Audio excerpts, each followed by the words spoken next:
This week on the Mr. Throwback Thursday podcast, we bring you Roscoe's Chicken and Waffles, Warren G on the grill, a new TLC musical, Ice Cube having a good day, and the Public Enemy and Stetsasonic collaboration you didn't know you needed.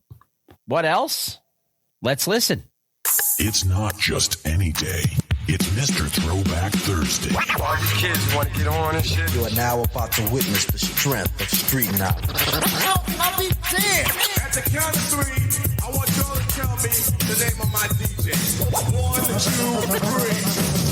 First top and the breakers break. I can tell it say ho and the girls say hey. Give it up for the DJ, Mr. Throwback Thursday. And now, here's your hosts, Bill Winters and Mr. Throwback Thursday himself, Jamie Robinson. And here we are once again for Mr. Throwback Thursday, everybody's favorite classic hip-hop podcast, hosted by two dummies, yes, or idiots, or whatever you want to call us this week. Bill up in New York. Well, what I feel like being, what I feel like being is about 10 years younger, but I can't make that happen. So we'll just go with what we got. Bill up in New York. Control, yeah. Jamie down in Virginia. How are you, my friend? How was your weekend? I am well. Weekend was weekend. Yeah. I watched some sporting events because that's what I do. And it is that time of year where the sporting events have a little bit more meaning to them. Jamie is rocking his Woo York Knicks tonight. Yeah, number 36, Shaolin on the back. My hockey team didn't make the playoffs, so I'm not watching anything.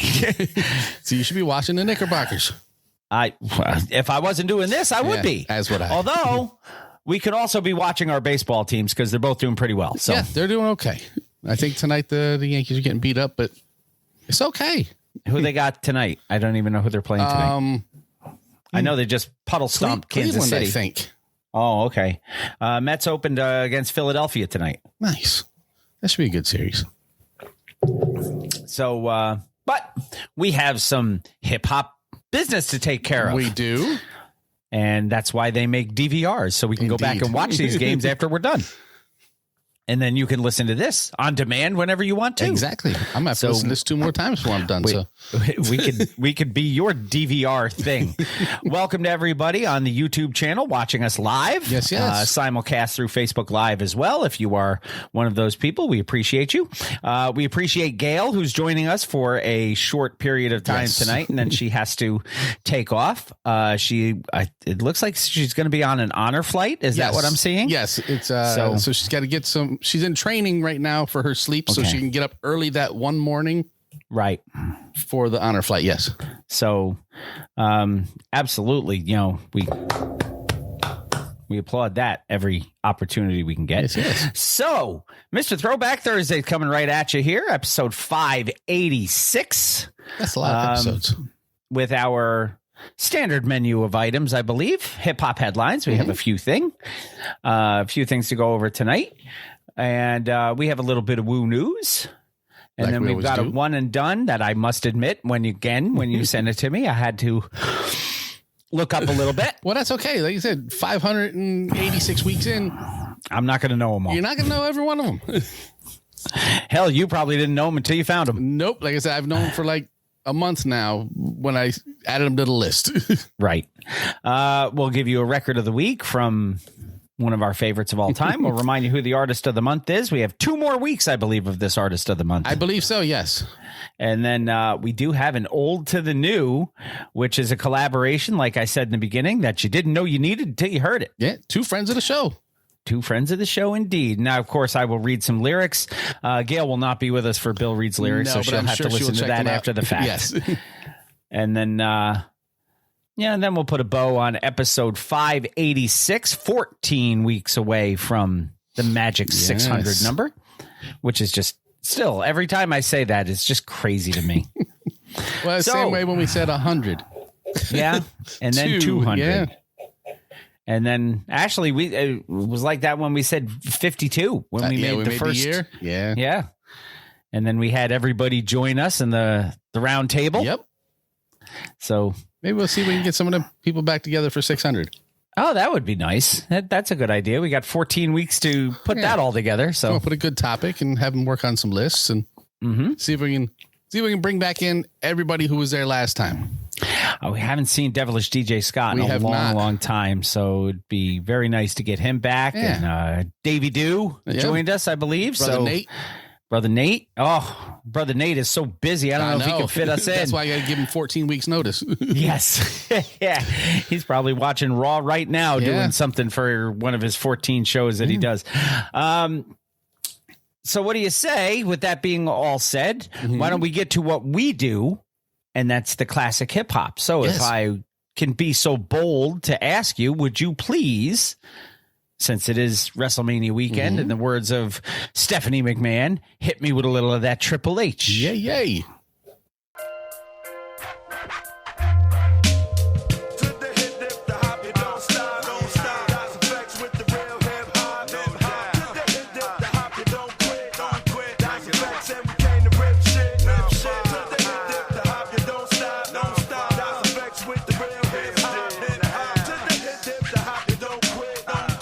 This is Hip Hop Headlines, brought to you by Mr. Throwback Thursday.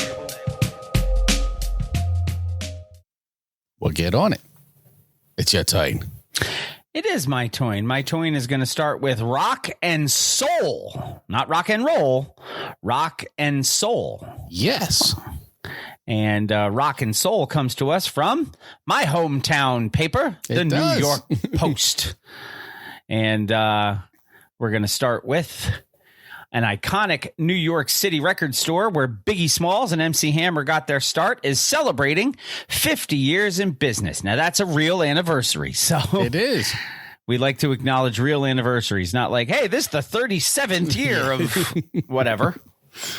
The shop is still spinning. Rock and Soul is the name of the shop. It is. And it is the Midtown-based record store. It's credited with nurturing the early careers of DJ Mark Ronson, the Wu-Tang Clan, and Grandmaster Flash. It's celebrating its 50th anniversary. It just did, actually, on Record Store Day.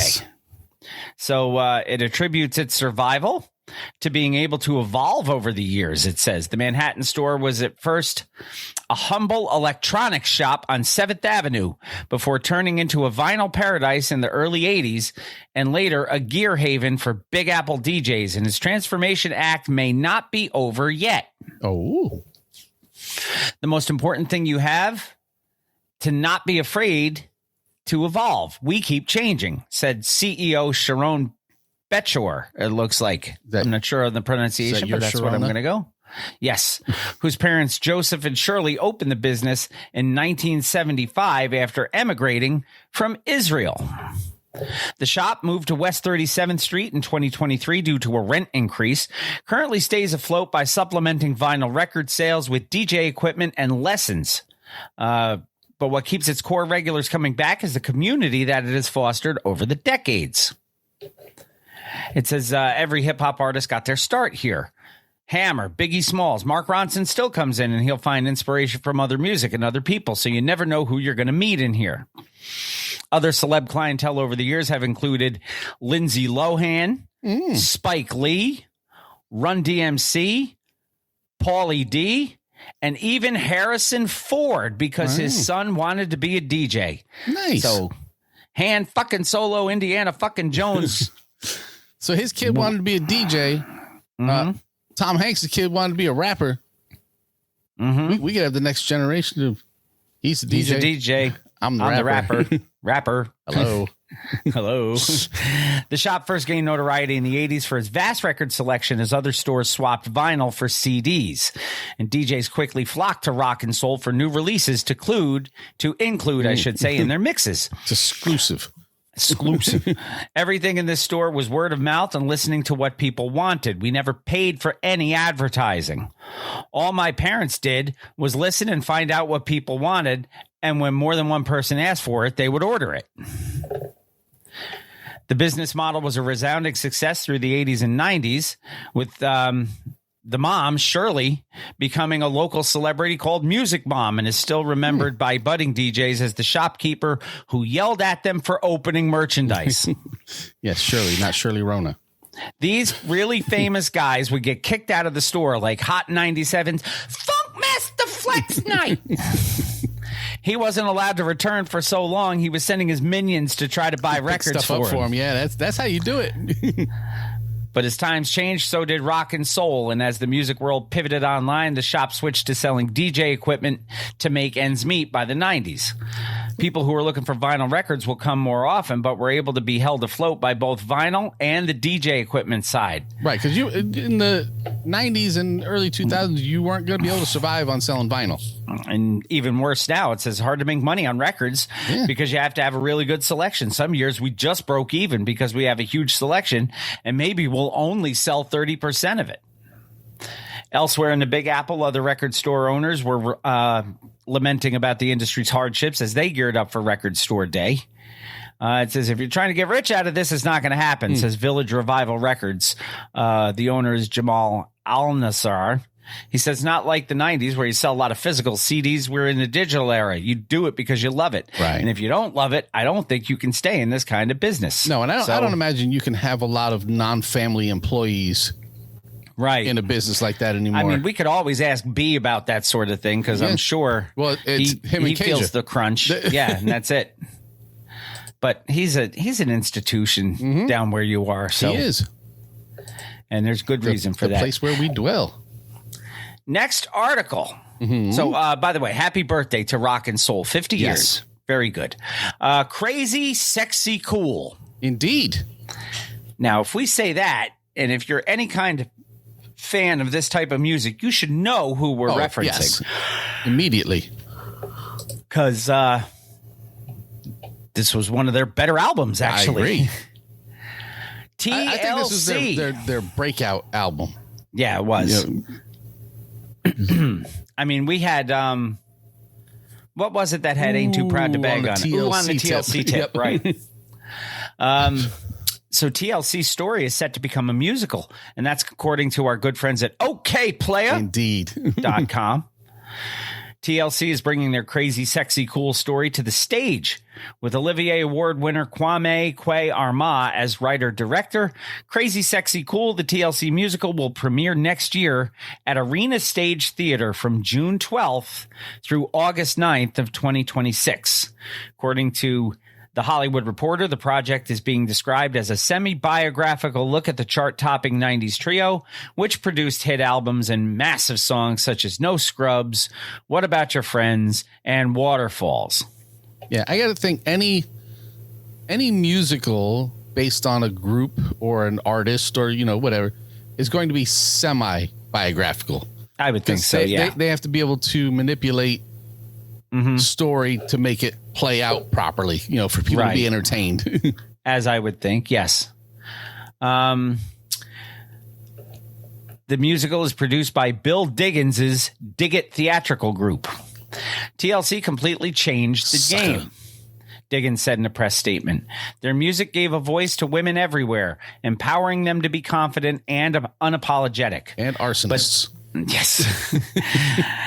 But this isn't just a story about the music. It's about the sisterhood between these women and what kept them together through both unimaginable challenges and chart-topping success. Yeah, unimaginable challenges. T-Boz had, what does she have? She have sickle cell? Yes. And then, Left Eye, of course, passed away. Right. Chili. I mean, have you seen the TLC story, the one that they put on it was a TV movie? Bits and pieces of it. It was really good. Shows how they got ripped off by Pebbles. And LaFace Records was a big problem for them. But what's her name? Played Chili. Kiki Palmer. Yes. I want to say Kiki Shepard. I'm like, no, that's Apollo. Yeah, I was going to say that's somebody completely different. But no, she played Chili incredibly well. And Lil Mama played Left Eye. To the point in the beginning, I was like, who is this? Because you'd have believed it was Left Eye. It was Left Eye. Yeah. See, that's something when a performer can take on a role and make you forget that you're actually watching a performance and you're not watching the actual person. Yep. I'm like that a couple of times in Tom Hanks movies. Like 5 minutes into the movie Sully, I forgot he was Tom Hanks and thought he was Sully. Yeah. I don't have that problem with Tom Cruise because I don't believe he can act. He's always Tom Cruise as. Yes. Yeah, that's a good way of putting it.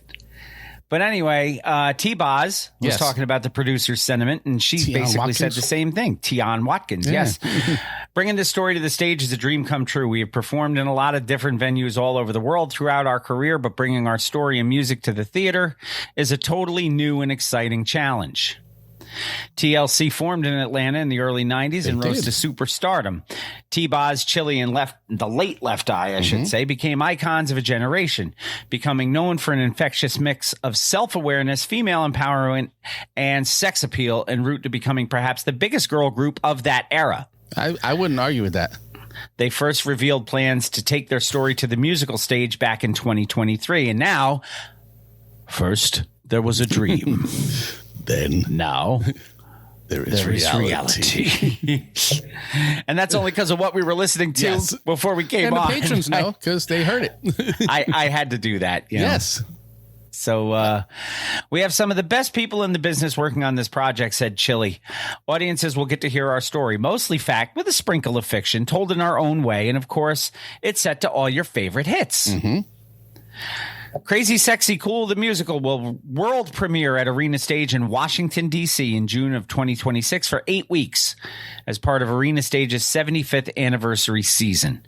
So it's not going to be New York City on Broadway. It's going to be in Washington, D.C. So, and it's next year. When did they say are they shooting for?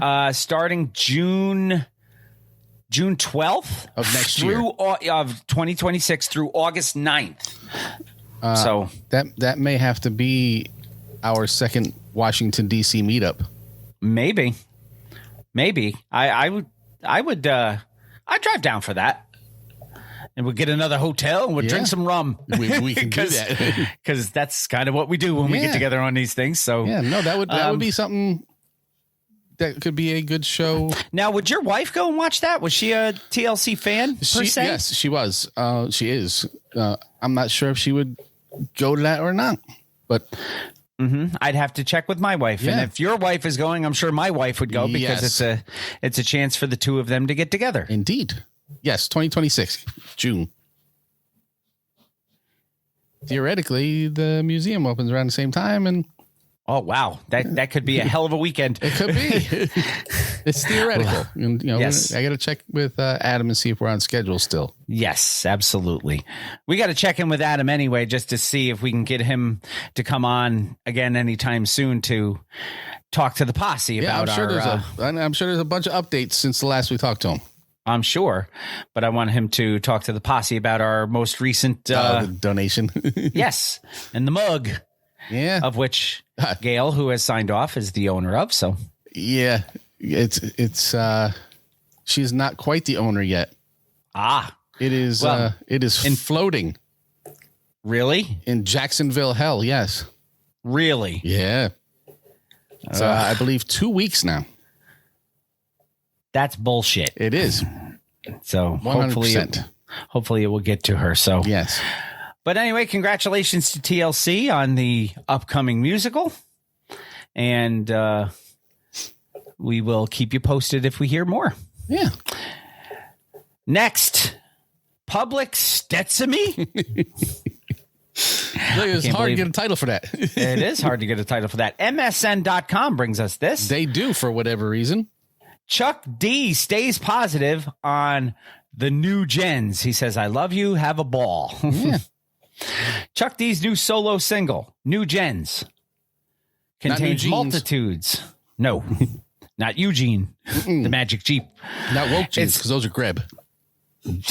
Not brown, but not brown. That's right. Its music is a wild, febrile tapestry of soulful horns, dubby echoes, and old school beats that recall the Bomb Squad days. While his lyrics bounce all over the place, as they usually do for Chuck. Yeah, Chuck's not a typical form MC. Yeah. Affirming his love for new generations while accepting how younger people dismiss the old school, all before Daddy-O of Stetsasonic starts talking all that jazz at the end. Indeed. That was well played by them. The whole thing is barely 3 minutes, but comes with a positive message. New gens, I love you. Have a ball. What makes it great, though, is how Chuck connects his thoughts on the single, which will feature on the Public Enemy frontman's upcoming Radio Armageddon album. That sounds like a Chuck D solo album. It is, yes. Due May 18th. Yes, it is on my radar. I have a feeling that we're going to have a record of the week around There's May. a very good chance. Well, let's see. What day of the week is May 18th? Probably a Friday. The 18th is a Sunday, actually. It's a Sunday. Yes. So we will record the next day. And it will be the record of the week for the show on May 22nd, which will be how many weeks away is that?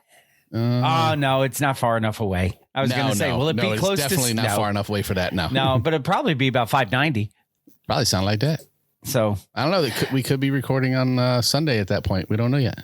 We're still waiting for the boss. Yeah. But anyway, that album's coming out May 18. The song begins with a funky 1950s PSA voice opining about adolescence. Everyone asks themselves, how will I turn out? Chuck immediately answers, weird. I'm weird too. And he proves it with a deconstruction of the national anthem. Oh, say you can't see. And just like that, he's on another trip about how new gens can't dance or listen to the music, with a whole new musical vibes supporting it. But somehow the abrupt shift works, like flipping TikTok, and it holds your attention. Cranky, that is not a thing that is humanly possible. No. The best lyric, though, is, I've been your age, you ain't been mine yet. Mm-hmm. And it perfectly sets up Daddy-O, whose contribution is kind of its own song. He says, call me a dinosaur. I'm before the internet. Yeah. The music is more straightforward and funkier for Daddy-O, and he comes with the words that explain the whole song. Some people claim they legends, but don't put nothing out. Yeah, that's a big line. I don't know if you've heard the song yet, but that's a very important line in this, because you take a look at it, and all these people are like, oh, well, let's take just Jay-Z, for example. You say Jay-Z is a hip-hop legend. What was the last album that Jay-Z released? And I couldn't tell you. Was that album worth listening to? I mean, not just for us, you know. Yeah. I, honest to God, couldn't tell you. Now, like you say Redman, you say Busta Rhymes. Those guys are always working, always dropping stuff. I get that. But I could say Redman put one out that I know of. Yeah. Muddy Waters 2, which is Busta just awesome. put one out. Huh? Busta just put one out. He did? Yeah, but I got, let's see, 2022, Hove did. 2017 was 444. That's the one that they forced on all the Samsung owners. Right. 2013 was the Magna Carta Holy Shit with the other guy. Mm-hmm. No, that's the one that came out after the other guy. Watch the Throne is the one that came out with that guy. Right, with the other guy, yeah. Yeah. So, like, he was 2007, 2009, 2011, 2013. He was on track every couple of years. And then 2017, that's a 4-year gap. And then 2022, that's a 5-year gap. Mm-hmm. So when you stop... I will say, I'm not picking on Jay-Z. I'm just using him as an example. And I was going to say, to be devil's advocate, it's not like he's just been sitting at home doing nothing. Right. Jay-Z's been a pretty busy dude. Yes. Yeah. Like I said, I'm definitely not calling him out for not dropping more albums, but he is just the biggest name that people are going to always go to. Right. And, you know, 2 years, then 3 years, then 5 years, and nothing. And you got to keep moving if you're going to still be a hip hop legend. Mm-hmm. Like, and I will even say MC Shan. I'm not a giant Shan fan, but that dude's always dropping something. It's weird. He's put out stuff. Yeah, he just put out something recently. I mean, he's still working. So this Radio Armageddon might have mentioned Cool Keith real quick. I believe it has 14 songs altogether on it, featuring appearances by Schoolie D. Yes. The Universal Zulu Nation's Donald D. Is that the same as the Syndicate Sniper? That's him. Yeah, look at that. And Jazzy J with Phil. Phil Most Chill gets another mention on the show. And I actually have to get back to him because I have some items from Paul Nice's stuff that he is on, and I actually pulled it back out the other day because I keep telling him I'm going to inventory it and see if there's something that he wants. So, and of course, Half Pint among others. So we'll not the homie Little Half did. No, we'll give you more when that record comes out, but there's a possibility that we may have at least a song coming up soon. Who knows? Next article. Knows. Barbecuers, mount up. Indeed. This comes to us from the Long Island Press. Warren G regulates the grill with the greatest hip-hop song ever recorded, in his opinion. According to him, yes. Bringing hip-hop and heat to a barbecue festival. Yeah, he's this not summer. Performing. No, at this he's festival. Actually cooking, he's cooking, I think. Yes. This summer, Long Island's grill game is going to get a whole lot funkier. Warren G, the hip-hop legend behind Regulate, is set to headline the National Barbecue Festival at Eisenhower Park from June 13th through 15. But he won't just be rocking the mic. What? He's stepping into the pit to compete alongside some of the nation's top pit masters. He's going to get in the pit and try to love someone? Is that... Don't ever quote Kid Rock on this show again. Billed as hip hop's pitmaster, and the fact that I knew that was a Kid Rock line tells you all you need to know about me too. I actually had that record when it came out. Before I just remember the video. Before we realized what he was. Well, yes. Billed as hip hop's pitmaster, Warren G is bringing more than rhymes to the table. The West Coast icon is blending his musical legacy with a sizzling new chapter in culinary arts. Ooh, sizzling, proving that barbecue and beats aren't so different after all. They both make your mouth water. To me, music and good food soothe the situation, said Warren. Even before I was Warren G, I would always pull out the pit and cook, even though I wasn't that good at it back in the day, but I kept doing it and it stuck with me. I don't think anybody's good at barbecuing when they first start. You just kind of learn. No, but how long has he been Warren G? Since he was like 16 or something, right? So he was barbecuing at 14. So you're probably not going to be great at it at that point. Right. The multi-platinum artist was born Warren Griffin III. He has sold millions of records worldwide. He's influenced generations of artists and carved out a unique place in music history. Now he's using those same creative instincts to build Sniffin' Griffin's Barbecue. His line of sauces and rubs inspired by family, flavor, and West Coast soul. Nothing about it being G-Funk. No. Launched in 2019, Sniffin' Griffin's Barbecue pays homage to his father, Warren Jr., a U.S. Navy chef who often manned the grill at family gatherings. Those childhood memories of smoky meats and joyful cookouts lit a flame that still burns. My dad always cooked. That's what he did. We'd be like, Dad, you cooking today? And he would. It's just another passion outside of music. I'm never going to stop doing music, but barbecue is right up there. The upcoming National Barbecue Festival marks Warren G's first time competing in a professional barbecue competition. But don't expect him to show up empty-handed. Fans can expect his full product line on site, including sauces, rubs, and Sniffin' Griffin's merch. I might have to get some of that. I know. I might have to check out some Sniffin' Griffins. And wear it on the show. Yeah, why not? In support of our man Warren. It's going to be lovely, he said. I can't wait to powwow with a lot of the greats, pitmasters, chefs, all of Fresh them. and peace powwow. I'm just a guy who loves to barbecue. I'm not doing all the fancy plate tricks. I just love good food, family, and flavor. So he's not Who dropping plates on that ass? No, he's not dropping plates. Festival organizers expect more than 20,000 attendees for the 3-day event, which promises to be a sensory overload of smoky aromas, sizzling meat, live music, and fierce competition. Warren G's headline performance on Saturday, June 14th is already generating major buzz, so he will be performing as well as cooking. As well. Yes. Bridging cultures and generations with his signature sound. The G-Funk pioneer isn't just resting on nostalgic laurels either. He's currently working on new music in Atlanta, collaborating with artists like CeeLo Green. And we all know about CeeLo's thought process. Wiz Khalifa, Icewear Vezo, La Russell, and even Lil Wayne. Hey. One standout track. CeeLo's, do we call it a confession, a statement observation, opinion. Sure. Is I would say on par with Ye's most recent statement. Oh, God. Well, you guys can go check that out yourselves. We're not going to get into that, but strange things are, I think that's actually going to be a lyric in that new song. Well, yeah, that's where it comes from. And then he went on to explain it. And something that was the most disturbing. At the Circle K. Yeah. Look, I was discussing at my daughter's job the other day. I was discussing a Jim Jones thing because Jim Jones was going to be in Poughkeepsie at some kind of street fest. Yep.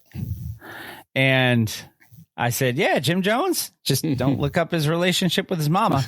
And they all said, yeah, that's a little bit peculiar. Slightly strange. So they knew. Yes. Strange things are afoot at the Circle K. Yes.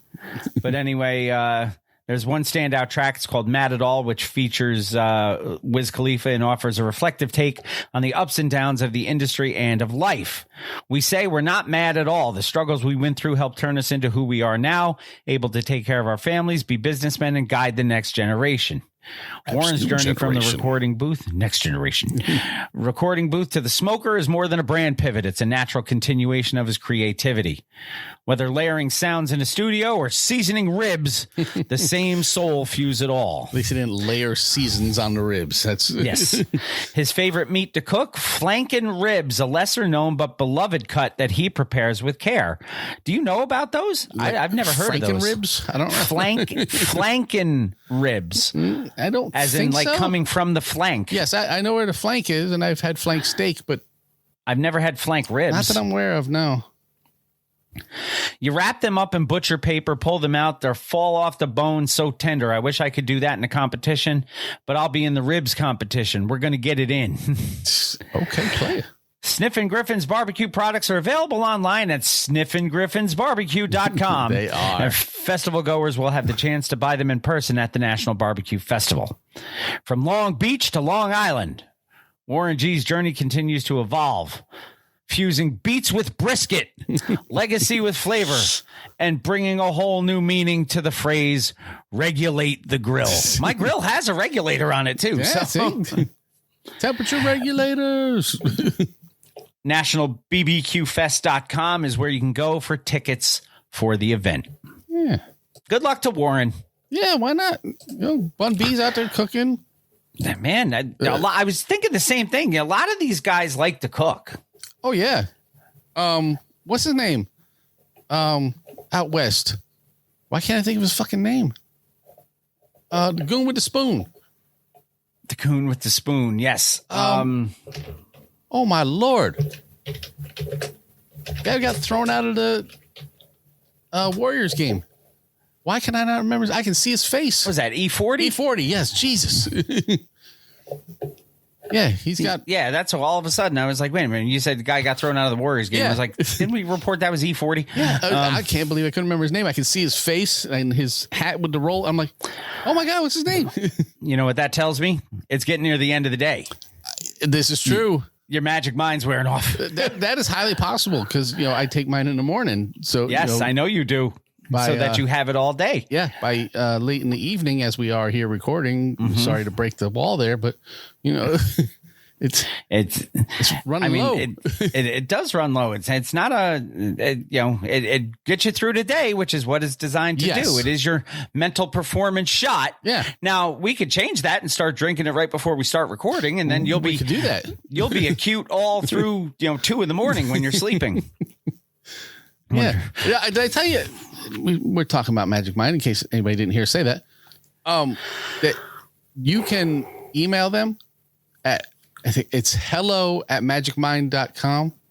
Mm-hmm. And they will send you a certificate of analysis for all the ingredients that's in there in the little green bottle here. Mm-hmm. They have different blends of it now too. Yeah. There's a Magic Mind Free, which I believe is caffeine free. Mm-hmm. And then there's one, I think, Magic Mind Max, which has 150 milligrams or so of caffeine. I'd have to look it up. Yeah, a little extra kick. So, and again, you can try that. The easiest way is by getting a subscription. Mm-hmm. And right now we still have the offer available that we've had for a few weeks now at magicmind.com, throwback LT20, and use the code throwback LT20 at checkout. Free shipping. Yeah. You know, very few places in the 100% money back guarantee, and you don't have to send them the stuff back. Ease of delivery comes right to your house. You don't have to go anywhere to get it. Simple point and click on their portal if you, for one reason or another, need to cancel. There's 15 bottle cases and 30 bottle cases. So you can do it either once every day or once every 2 days. Yeah. Because there's some people that just don't need it every day. Oh, I need it every day. Yeah, I do. I'm a once a day guy. But yeah, I mean, some people. That's part and parcel with me being over 50 now. True. Yeah, no, some people, it affects them differently. It gives them a little more, you know, than it gives to us, you know, because we've been beaten up on caffeine for like 40 years. Yeah. So, you know, we need it every day. But if you can get that 15 bottle, try it out, use it every other day and see how it works. And then you can always change it, you know, to every day if you need to.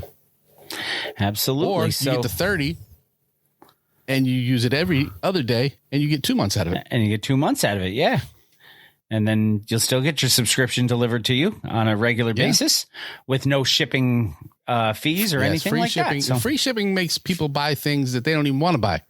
So if we're telling you this is worth buying, I don't have to pay for you to mail it to me. Go ahead and throw it in the mail. I will be more than happy to try it. And if it works, great. If not, then you're not beholden to anything. Yeah, so exactly. Again, if it doesn't work for you, or if you just don't like it, get a hold of them and say, I don't like it. And they'll say, you know, sorry, you know, we couldn't work something out, but here's your money back. Give the stuff to somebody else, whatever you want to do with it. But I will say most of the people we've talked to who have partaken of the Magic Mind after we've referred it to them, they don't cancel. They like it. So we shall, hopefully you can find out too. Go to magicmind.com/throwback LT20 to get in on the Mr. Throwback Thursday deal for right now. Let's get back to the hip hop, shall we? Yes. Like we always do about this time. Cam Ron's Chicken and Waffles. This threw me for a loop. You know, I'm sure that there are more hip hop artists cooking, dude. Yeah, I'm sure there are more people out here, more famous people who have relatives that own things that we don't know about. You know, like the Kiss Cafe. You know, it's Jada and his family. If we're not doing this, we don't know that that's who it is. Right. So you would think that Roscoe's Chicken and Waffles was owned and operated at one point in time by a guy named Roscoe. I thought that was originally Gladys Knight's thing. No, she had...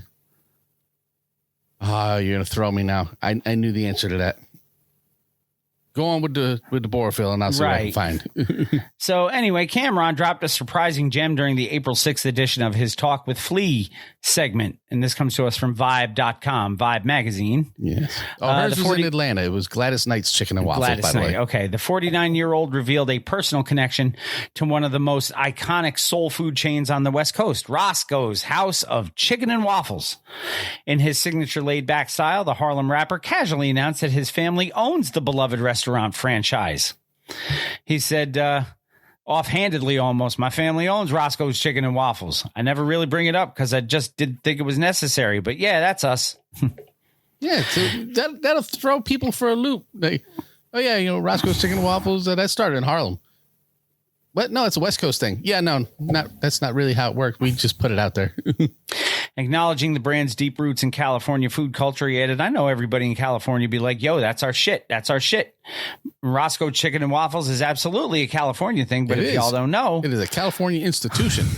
Some Harlem Nickelbacks own it. Yeah. My family. While the revelation may have shocked many people, it's not the first time Cam has hinted at his ties to Roscoe's legacy.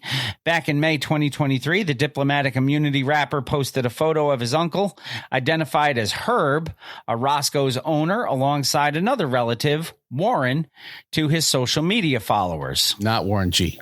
No, because he's cooking ribs. That's right. Not waffles. And they don't have ribs and waffles. In the caption, Cam wrote, fun fact, would you believe me if I told you that the owner, founder of Roscoe's Chicken and Waffles was from Harlem and that he's my uncle? I wouldn't believe me either, he says. He also gave them their flowers for the franchise's continued success and teased the opening of a new location in San Diego, expected to debut in the summer. In the summertime? Yes. Though Cameron is known more for his influence in hip hop and fashion, this behind the scenes business connection shows there's even more depth to the Harlem native's empire and that his family's roots run far beyond music. You can watch Cameron speak on his family's ownership in the YouTube link if you go to the show notes. Which you should do because we write them, so... And we link everything in there. So go ahead and check that out and listen to what Cameron has to say about his family being part of the Roscoe's Chicken and Waffles legacy. Yeah. Nobody named Roscoe. Nope. Or Chicken. Or Boss Hog. No. Or Enos. Or any of the other. Or Flash. Dukes that have. Flash was cool. Flash is fast. Flash is cool. I wonder if that's what they were talking about. Definitely no big Jennifer Garner. No big Jennifer Garner. No. No half a poppy seed bagel either. Have an onion bagel, yeah. Or have an onion bagel, yes. Carl, yes. But anyway, a gas station we passed. A gas station we passed. That's going to bring us our new... let's see. Our next article, Legend Has It. Indeed. And the legend is that Nas and Mass Appeal, Hip Hop is Alive, new albums with Primo, Mobb Deep, Ghost and Ray, and Big L. Yeah. Big L, rest in peace. Nas and Mass Appeal are coming in hot for 2025 to restore hip hop to its classic album Glory Days by enlisting several of his fellow rap legends to release new albums. The album project is being billed under the name Legend Has It, with Nas and Premier releasing their long-delayed joint album, Ghostface Killah, doubling up with a sequel to his 2000 album Supreme Clientele, and Raekwon the Chef is also dropping his 7th studio album, Emperor's New Clothes. Mass Appeal will also be tugging at fans' heartstrings with several posthumous releases. De La Soul and Mobb Deep will be rolling out their first group albums since Trugoy the Dove and Prodigy's deaths, and late 90s lyrical sensation Big L will also add a new album to the fold. Yeah, Big L's been dead quite a while to be lending a new album. Yeah, it must have had some stuff in the vault. The 7th Legend Has It album is still under wraps, but promises an epic return of a celebrated artist. Could it be Slick Rick, Lauryn Hill, Cool G Rap? Only time will tell for now. With DJ Polo? In the Road to the Riches? Yes. Joe Budden and his fellow podcasters recently ripped the current culture of hip-hop music for constantly releasing trash as far as their ears were concerned. Maybe Nas and company can bring back the essence for him. Let's hope. Let us hope, yes. I don't care what Joe Budden thinks, but, you know. No, but he's not the only one who thinks so, by the way. It was a good day. This is in January. We already had Good Day. We did. Hip Hop DX brings us this. Ice Cube has been immortalized at Hollywood's TCL Chinese Theater. Yes. Not TLC. That was a different article. That's going to be in D.C. Today was legendary, he says. Ice Cube has become immortalized at Hollywood's iconic TCL Chinese Theater for his impact on the entertainment industry. The rapper and actor imprinted his hands and feet, or technically his Converse All-Stars, a world first, in the famous cinema's forecourt on Tuesday, April 15th. putting him in the company of hundreds of legendary Hollywood figures, including Steve McQueen, Harrison Ford, second Harrison Ford mentioned this show, and Jack Nicholson. Who would have thought we'd talk about Harrison Ford twice on this show?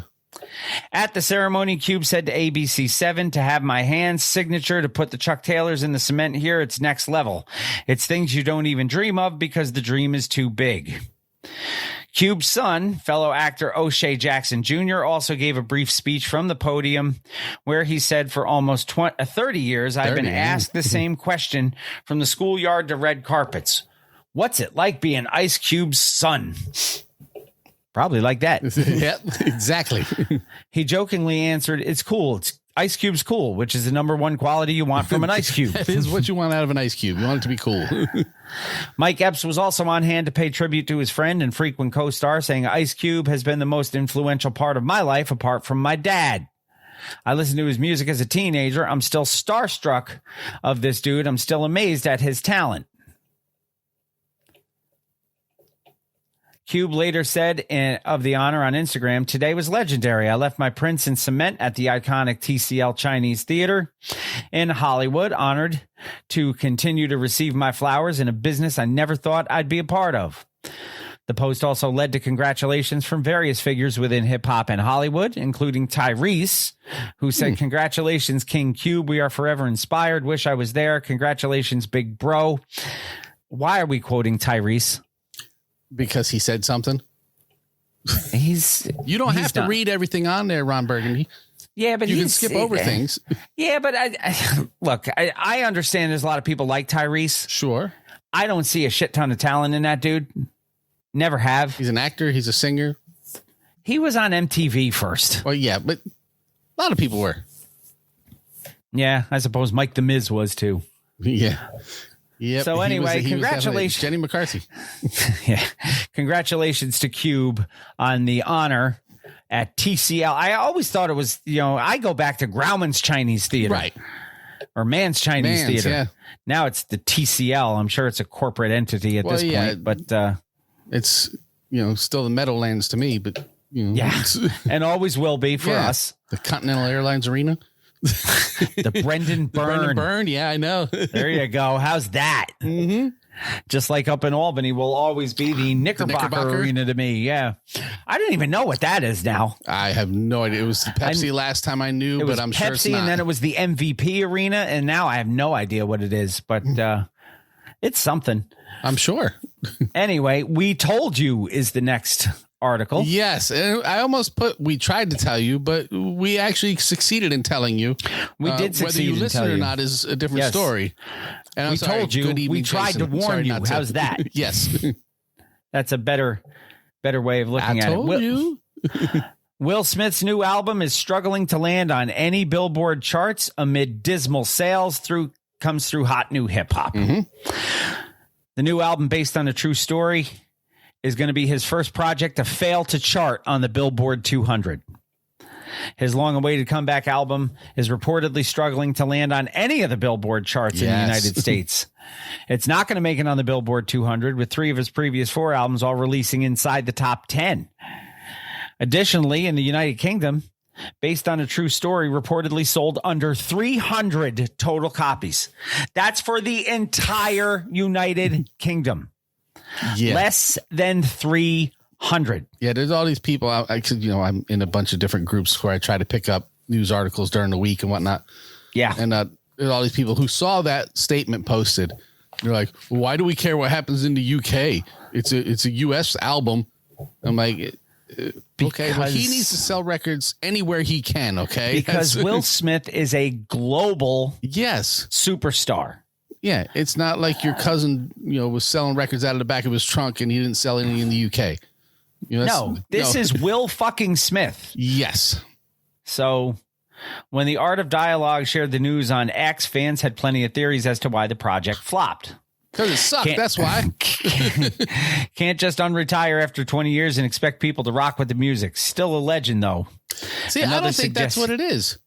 Another said, I do believe he should have promoted the album more, dropped singles first instead of a freestyle.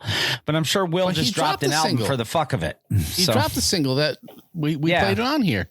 Mm-hmm. We played the video as the Matrix video. Oh, But no, I don't think, we talked about it as we played it.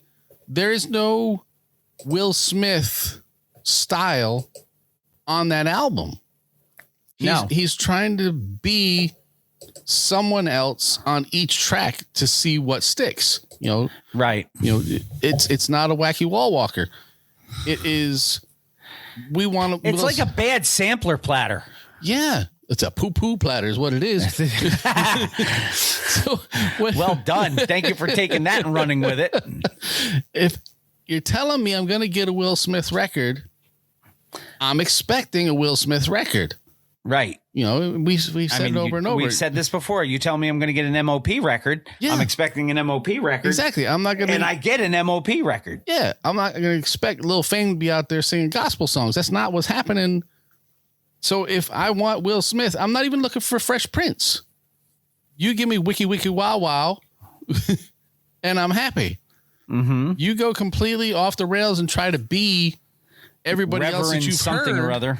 Yeah, Reverend Will, yeah. And everything that you've heard since you've last dropped a record, it doesn't work. No, sir. And I can't even tell you if the lyrics work because I was so turned off by the complete change in style between every song that you couldn't. I wasn't paying attention anymore. I was like, no, this is not the right sound. Yep. So I can't even say he wrote something bad. He could have been espousing the cure for cancer, and we never would have known it because we couldn't get through to the lyrics. Yep. So, I'm glad it's not just us. No, it's it's everybody. It's having a tough time, not just UK too, commercially, but with critics too. Pitchfork gave the album a brutal 2.4 out of 10. Stephen Kearse writing, "It's a pointless apology tour and corny." Rolling Stones, Mankapar Kante also gave the project an unfavorable review, calling it clunky. Yeah, that's a good description. I'll take that and agree with it. On multiple songs, Smith references infamously slapping Chris Rock at the Oscars and the ensuing fallout with the Academy. When TMZ asked Chris Rock's brother Tony about Smith doing so, he labeled the record shit and trash. Yeah. And explained this album is probably shitty as fuck because I haven't heard anything about it other than, he addressed your brother. Right. If that's the only selling point, that's a shitty album. Yeah. He also admitted he isn't even interested in giving the album a listen. I wouldn't be either if I were him. Yeah. You put yourself in, somebody smacks your brother on national television. Why do you want to listen to their album? I wouldn't. Yeah. Anyway. The gas station we passed. And now. Oh, fuck.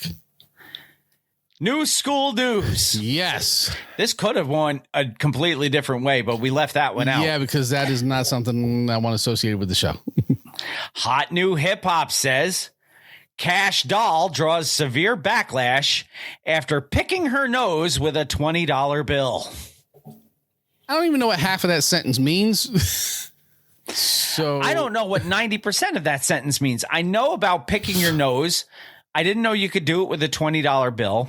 Well, maybe you can't, and that's why she's getting in trouble.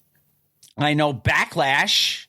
I know what it means, and I know it's a wrestling pay-per-view. Yeah, and it's also what happens when you're casting your line in a fishing pole and it just all bird nests on you. That's also backlash. But I have no idea what or who a cash doll is. Nope. And nor do I care to find out because I don't want to know anything about anybody who picks their nose with a $20 bill. No, that's too expensive. Yes. Use a single. Or a $20 Billy. On that note, It's time to take our first break of the evening. When we come back to episode 586 of Mr. Throwback Thursday, we will be looking at some woo news. Coming right up, Mr. Throwback Thursday, episode 586, right after the break.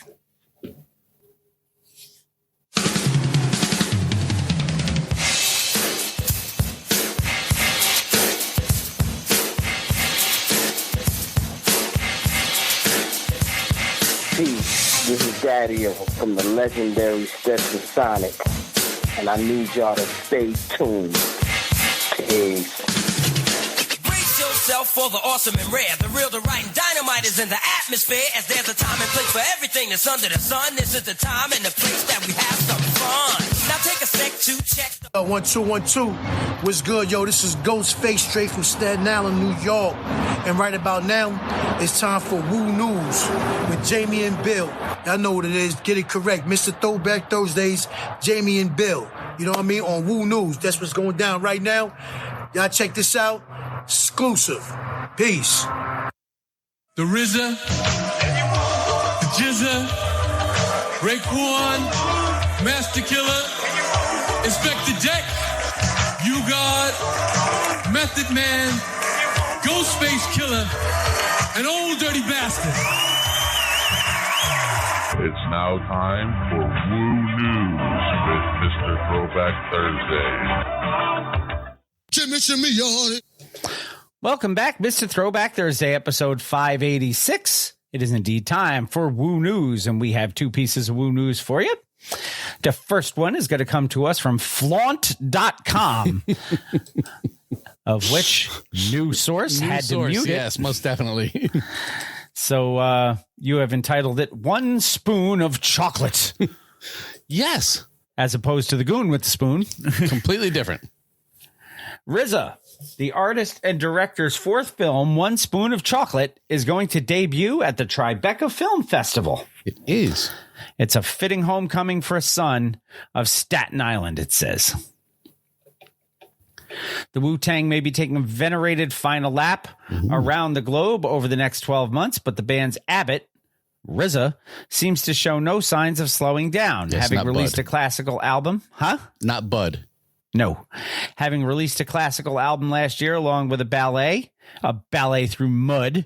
It was announced this week that the fourth movie he has directed, One Spoon of Chocolate, will have its premiere at the Tribeca Film Festival on June 8th, a fitting homecoming for a son of Staten Island. The drama sees RZA reunite with lead Shameik Moore, who played Raekwon in the Hulu series RZA developed, Wu-Tang: An American Saga, as well as Flaunt's issue 182 cover star, Paris Jackson. Sorry, Miss Jackson. The film follows an ex-military convict leaving for a small town where he ends up finding love and more trouble than he can handle. Did he find that love in the right place, though? Well, now that he's found it, what's he going to do with it? That's what I want to know. That's a good question. RZA has a deep love of film, and the kung fu movies of his youth were critical reference points for Wu-Tang's musical output. As a director, his credits include The Man with the Iron Fists, Love Beats Rhymes, and Cutthroat City. He scored both of the Kill Bill movies for Quentin Tarantino, and his acting credits include last year's indie hit Problemista, Minions, American Gangster, Californication, and The Simpsons. Because why not? Because The Simpsons are still a thing. They are. Tracy Ullman is not, but The Simpsons are. No, I mean, she's still alive, Well, but yes. her show is not. Next article of Woo News, Mariah meets the Woo. Now, was it fantasy that it was her and ODB? Yes. That's not what this is. No. This comes to us once again from MSN.com. Yeah. Like I said, they put stuff out. I'm going to say, look, here's what they did. They did the right thing and promoted something that wasn't, agenda driven. Jermaine Dupri says Yes. the Wu-Tang Clan influenced one of Mariah Carey's biggest hits. In a new interview with the R&B Money podcast, the rapper and producer recalled the first time he worked with Mariah Carey on Always Be My Baby, which marked the beginning of their creative relationship. Now, you know this song, yes? Yes. Okay. Most people, I'm thinking, who are watching or listening probably know this song. Now, I want you to continue with the story about what she actually wanted the backing track for this to be. At the 1 hour, 22 minute mark in the video linked in the article, Dupree says his production on Escape's 1993 hit, Just Kickin' It, caught Carey's attention and led to a phone call with the opportunity to work with her in the studio. She wanted a record that felt like that on her album. I got the call to go into studio with Mariah. I didn't know that's what she wanted, but that's what she was looking for. So Not quite sure if she got what she wanted. She did not. There should be a better explanation in there of what Dupree recalled feeling nervous and out of his element as he headed to New York with collaborator Manuel Seal to work on his first project outside of his Atlantic studio. Yes, Seal. I might listen to a Jermaine Dupri and Seal collaboration.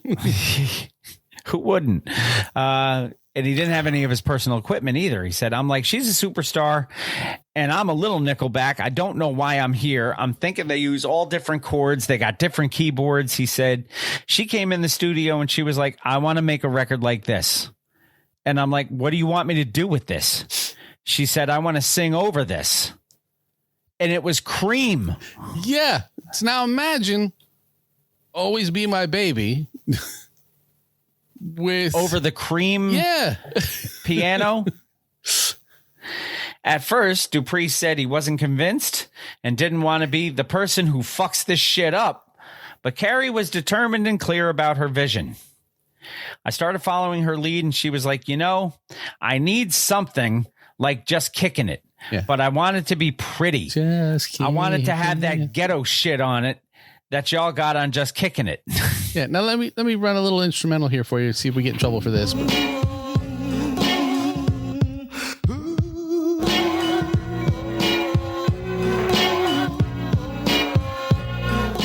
now imagine Mariah Carey, Always Be My Baby. Over this. Yeah, I'll even jump forward some. Here. I don't hear it. I don't hear it either. And I'm thinking Jermaine Dupri probably didn't hear it either. I don't hear anything over that except for what belongs over that. Right. But yeah, I guess, that's. Yeah. I don't know. SWW and V. Yeah. So you play Just Kick It by Escape. And yeah, that also doesn't tie into the same feeling as Cream to me, but no, I don't know. It's just a very, very weird.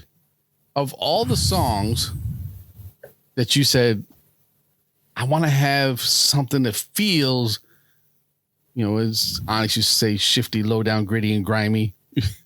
So yes, a RZA beat at that time, that's it. But the way Mariah sings on that song. She's very, very, very upbeat. Yeah. And upbeat doesn't really work on a RZA beat. No. Yeah, it says Dupree recalled Seal playing some chords and Carrie suggesting key changes to suit her vocal range before he added 808s for the finishing touches. The result of that session became Always Be My Baby. Mm-hmm. But that doesn't sound anything like... No, I like I said, it just doesn't even register that could work. Mm-hmm. So I don't know if her beat and music selection is just horrible. Yeah. And she just can't hear or if she's just, super like thinking on a Cool Keith level and we just don't get it. And he says she's still like that. He says, the song sampling Wu-Tang's Cream did not materialize with Dupree, explaining I was not completely dialed into Mariah yet as far as putting her over top of Cream. Yeah. It made no fucking sense to me. I'm not going to be the guy to do that, not realizing that she basically was trying to create hip pop music. She's actually the creator of that, like Ariana Grande singing over something, Katy Perry singing over something, Christina Aguilera. She's the person who created that sound in her mind. She did this, and she's still that person to this day. She wants to sing over street shit, the hoodest shit going, whatever it is, hood New York shit. That's when she comes to the studio like she's the rapper. Here's what I want to sing over. Yeah, but this is the song.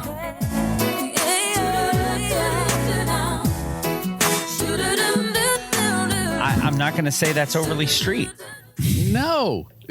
I might have to find the acapella of that and put it over Cream's instrumental and see how awful it really would have sounded. Oh God, that would be that'd be brutal.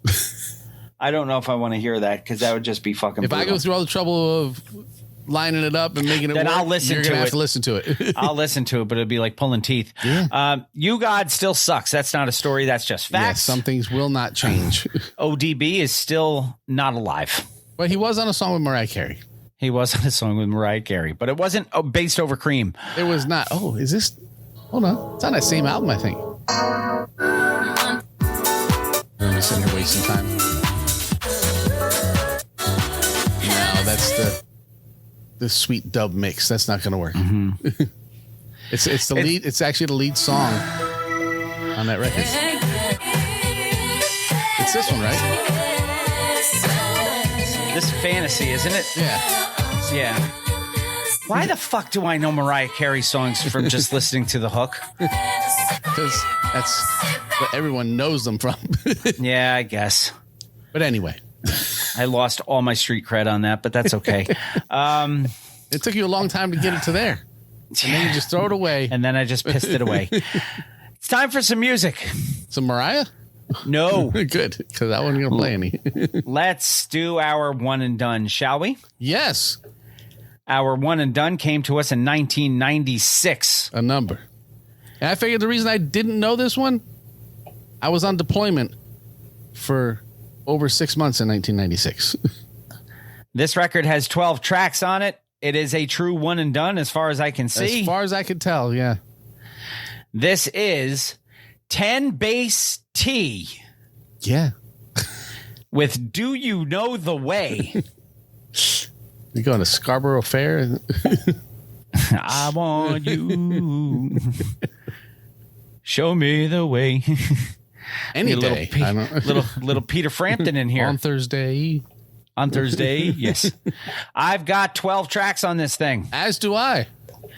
Track number 1 says preview number 1, Beat Generation. That's not an intro. No. John's going to say it sucks. Yeah, of course he is. Is there a beat generation? The rhyme is long as the rhyme is long as the rhyme is long as Subject for tonight's discussion is there a beat generation? the rhyme is long as the rhyme is long as the rhyme is long as Track number 2, Hip Hop Culture. For the streets, and not one enchanting bluebird in the sky. What? Poetry for the poor, and no excited equine seeing snow for the very first time. Song for the stepped on, stepped over, placing perfect paces. Hip-hop faces of old and new let out a rebel yell. Up that street, rubber sole, leather bound, mother hated designer shoes of great worth take flight. It's very, very much spoken word. Yeah. Track number 3, Good Times. Where's JJ? I'm sure James is staring very James Evanly at this album. Yes. It's like this, it's like this. Yes, y'all. Come on to the beach, y'all. Yes, yes, y'all. To the beach, y'all. Check it out.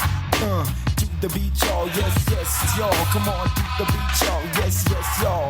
To the beach, y'all. Yes, yes, y'all. To the beach, y'all. Yes, yes, Okay, we're going to jump way ahead because I can't listen to that part anymore. Just bob your head.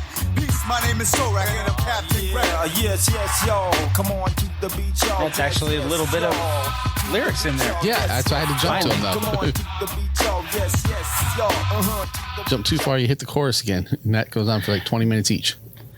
Track number 4, 10 Base Hit, which I don't think is possible in baseball. No. Subtitled On and On. So this is 10 Base Hit. The group's name is 10 Base T. Mm-hmm. Wonder if that's the same thing. Maybe his name's actually 10 Base Hit, but he dropped the high.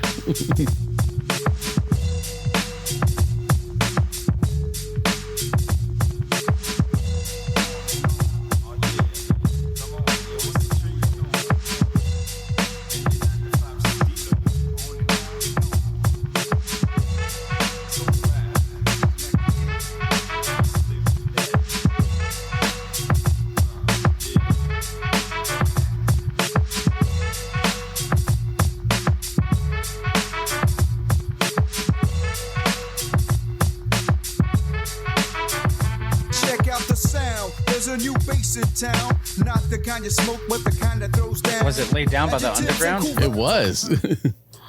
Because that's kind of what it sounded like. Yeah. Track number 5, Scratch and Sniff.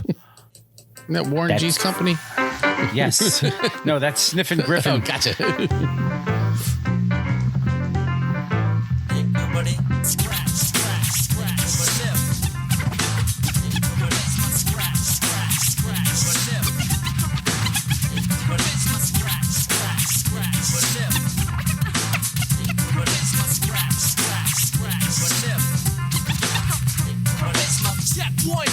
Check one, two. I like to start it off like that. It's old school. Now what do we have here? Okay, stop beefing. You know I'm coming clear.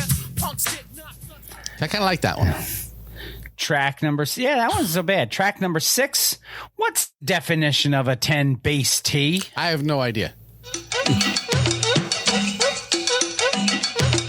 the definition of a 10 bass T? What's the definition of a 10 bass T? What's the definition of a 10 bass T? What's the definition of a 10 bass T? What's the definition of a 10 bass T? What's the definition of a 10 bass T? So racks and daddy has selected J. What's the definition of a 10 bass T? We're going to jump ahead a little. Definition of a 10 bass T? Of the 10 B-A-double-S-T trying to quiz me. Oh, he switched it up there. The 10 B-A-double-S-T. Yeah.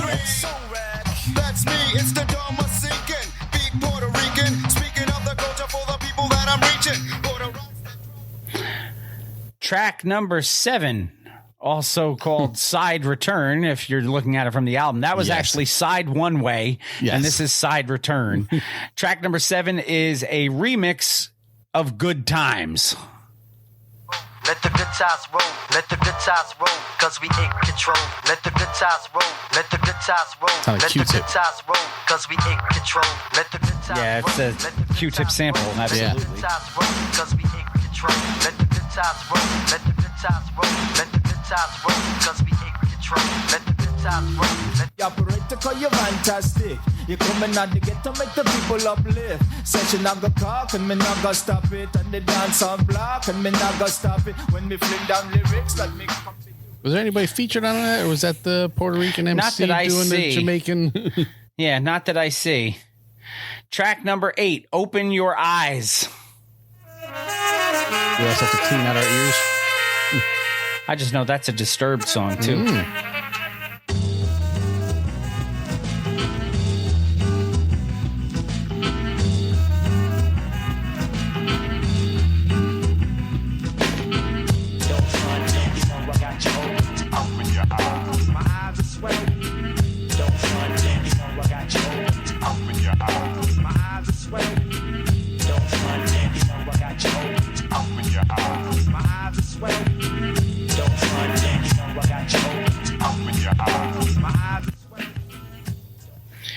Track number 9, Third World, First Person.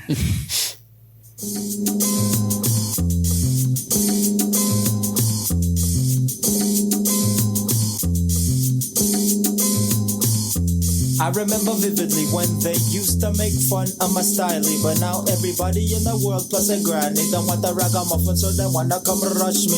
I told you so, you hear me now, man. I slim daddy, my love, now your style and fashion. I love and unity, you better follow the pattern.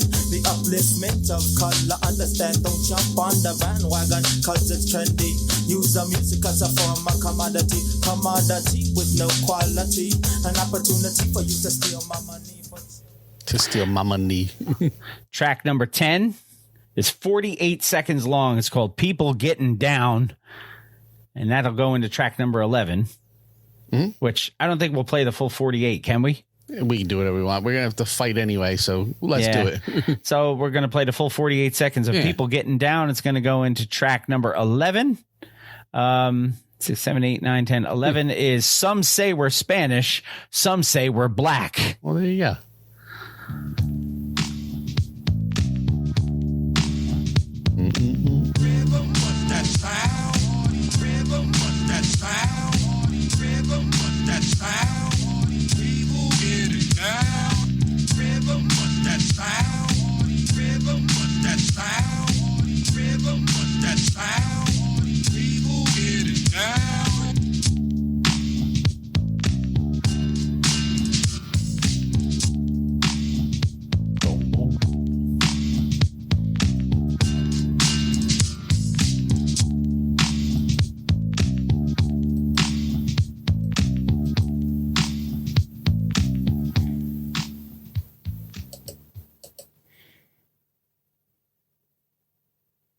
Now, what we want you to do tonight, ladies and gentlemen, is to look inside your hearts, to examine your own consciences, and remember this: judge not, and ye shall not be judged.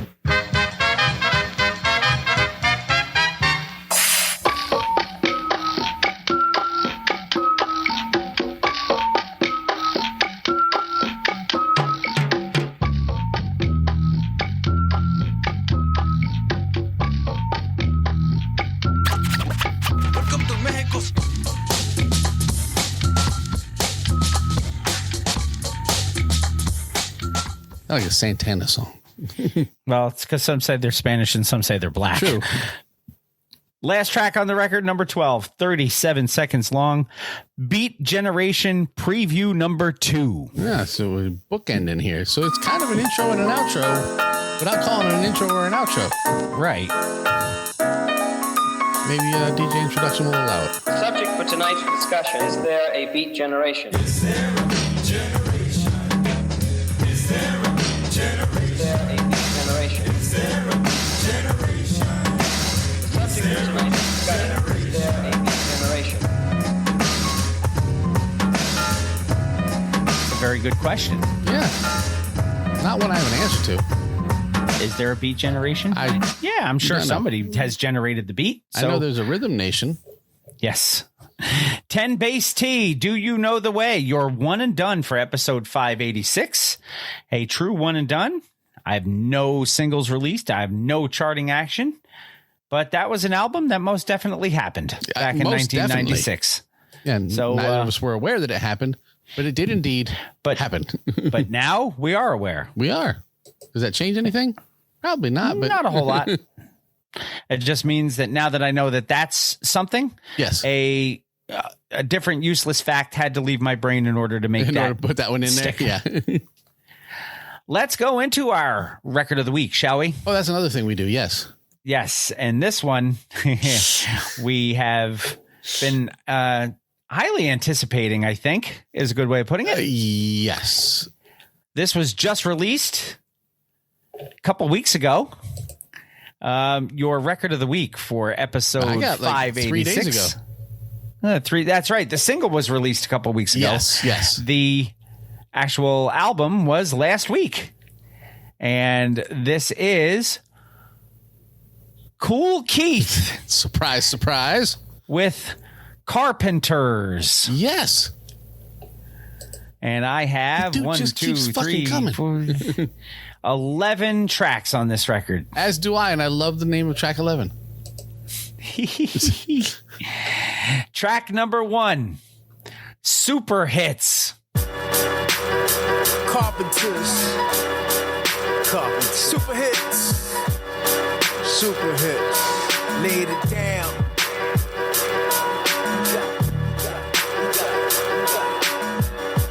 Laying it down. Miami, New York. And we don't stop. Metaphysical format, it's all that making poets draw back, massaging the sores out of crack. Who the big dogs? Let me know the Saint Bernards and rap. I'm in charge, relax. Laying up in the Rose, EWB. Interior got a. He said he is massaging the sores out of her crack.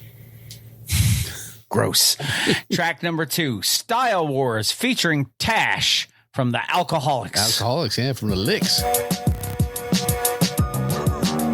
The hottest train, I got it on like Amtrak. What I do laid back after this. Red carpet moment, start release. Going everything on the pop charts. Break wrapped open like Kellogg's Pop Tarts. Get the hard towel, collect the gators, all of them. Maury's out the Nile River. Just a style giver. Girls dancing in the middle. Rappers working for that DoorDash. Door-to-door deliver. Knock on doors and they ring bells. Sit on floors. Put barrettes with their hair gel. We buy other brands. Track number 3, Pierre 9. On the set, quiet as cat. Like Soundwave eject tape cassettes out of his chest. I love that. Soundwave eject tape cassettes out of his chest. Get busy, son, what you expect? He a vet, so there's not much he respects. If you violate the laws that he lives to protect, you can bet it's gonna be drama you will never forget. Got the world on smash when we live on the set. Calisthenics division, make sure it's clear and vivid. Make everybody in the industry listen. Get my balls sucked by the critics. We can go back and forth like Serena and Venus playing tennis. Coming up Madison past Radio City. When the chauffeur's steering, roll the windows up while they spitting. Who's bad? Track number 4. I wish John was here for this. I know. Hopefully he listens later on the replay or this on Thursday. This is called Body Rock.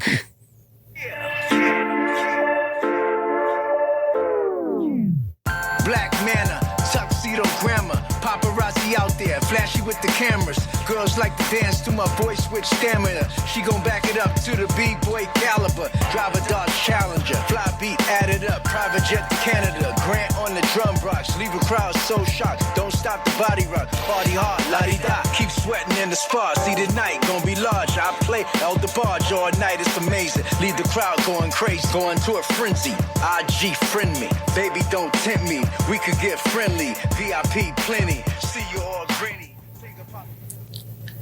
Track number 5. This was the single. DAW. Yes. Digital audio workstation. Yeah. Digital audio workstation. Digital audio workstation. Digital. All these rappers animated on drugs, sedated on guard like a plastic strainer in the front of the station. Quality volume raising, run around your head in Asics. It's like the girls used to make their way to the PATH train from club sensations. Nowadays, everybody doing... Track number 6. This is a cool Keith title if I've is. ever heard it. Pissing. Yeah, pissing. Come on, dog. I gotta work in the morning. Pissing on the corner, walking with a wild dog. Cops riding by, screaming on the bullhorn. People with their shirt off, mad, eating yellow corn. Pissing on the corner, walking with a wild dog. Cops riding by, screaming on the bullhorn. People with their shirt off, eating mad yellow corn. Pissing on the corner, walking with a wild dog. Pissing on the corner. The jackal running through the rainforest. It's the rain in the hardest. Dripping all over the floor with the pure timing. Never simple with the silk lining. Voice over the choice with the expertise. Track number 7. Serious. As if pissing wasn't serious. No. Just say period. It's recreational. It's that time when period. It's more finished. Just say period. You can't stop, say period. It's not finished. You can't stop, say period. It's not finished.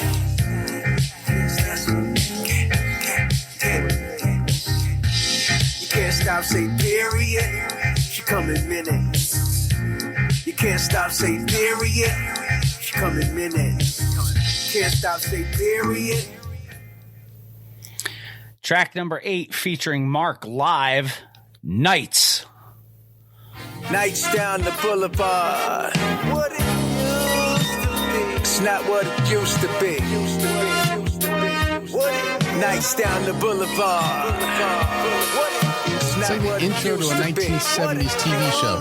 It kind of does. Nights down the boulevard. What's up, Lion? It's not what it used to be. What? Nights down the boulevard. Down to the grizzle, riding up your block with that $400,000 matte finish club Maybach. Some say that I'm passe Jack. Many y'all's black exploitation filming a track. Leaning up on Fairfax, she want me to play in that town with that shirt Joseph Abud. Paramount Pictures show a movie good. I was shocked to see. He just throws whatever he can in a line. But if it it all rhymes, works. great. Yeah. If not, who gives a fuck? Yeah, then he says it doesn't need to rhyme. Track number 9 featuring Dear Derek, That's Us.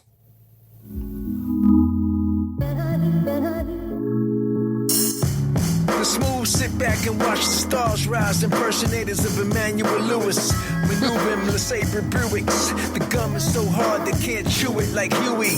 They flirting with the champagne posses, popping bottles in the NFL in the Ferrari. Somewhere in knockoff Johnny Versace, hopping out small Audis, 5,000 G's. Got her purchasing a new breast size and double D's. I see she threw him driving with the tank on E. Your girl Photoshop her pieces, sending out overweight shots. Year ago from Miami. The last time you got an Emmanuel Lewis reference in any hip hop song, let alone, you'd kind of almost expect if it's coming from anybody, it's going to come from Keith, but. I would say the last time would be this one. Yeah. I mean, I would actually expect a Webster reference before a specifically Emmanuel Lewis reference. Track number 10, Stomp.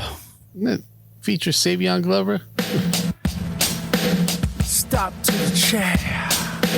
Stomp to the rock, yo. Stomp it to a lie. Stomp with the big boots. Stomp with the big boots.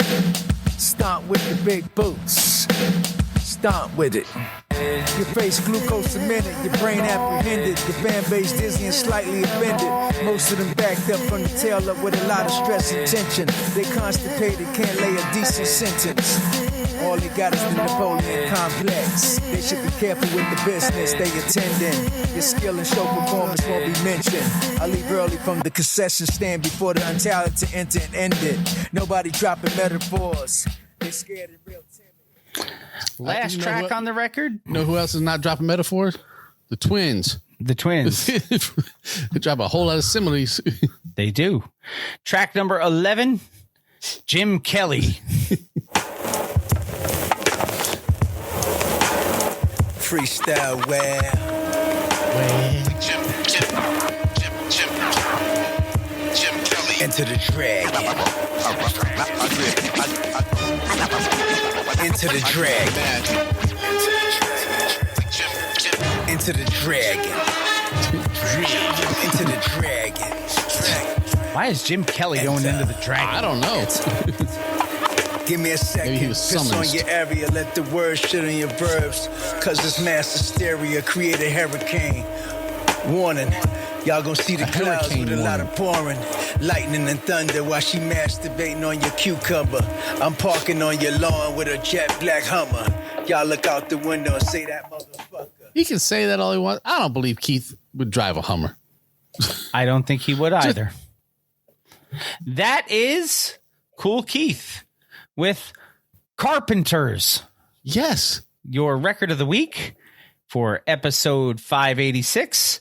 And since it was just released. It was 3 days ago as we record. There have been no well, we have the one single, but there's no charting. But there's no charting on it. Right. So great Growing record, up though. is a strange. Pay no attention to that. Great record. Yeah.